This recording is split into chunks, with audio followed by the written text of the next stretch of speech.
উন্নত चल ना প্রথায় चल कर दो। স্বাস্থ্যসম্মত উপায়ে পশুপালন। আজকের বিষয় ব্যাকটেরিয়া ঘটিত রোগ ম্যাস্টাইটিস। গাভীর দুধ উৎপাদন ক্ষমতা মারাত্মকভাবে ব্যাহত হওয়ার জন্য যেসব রোগ দায়ী তার মধ্যে পালান প্রদাহ থুনকো রোগ অন্যতম। ইংরেজিতে এই রোগকে ম্যাস্টাইটিস বলা হয়। এই রোগে গাভীর পালান বাট ফুলে যায়।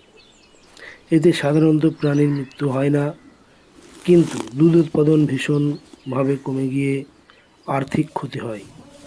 আঘাতজনিত কারণে পালন প্রদাহ হতে পারে, তবে বিভিন্ন ধরনের জীবাণু দ্বারা আক্রান্ত হলে चल ना चल এই कर दो। রোগ মারাত্মক আকার ধারণ করে।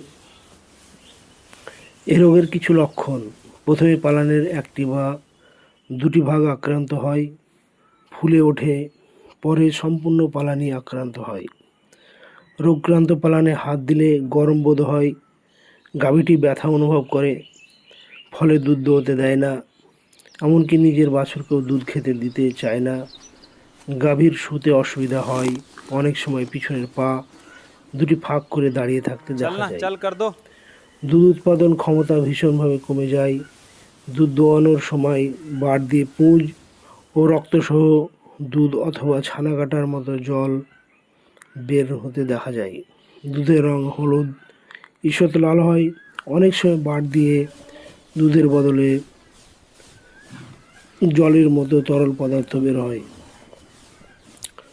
चल ना কয়েকদিন चल कर মধ্যেই दो।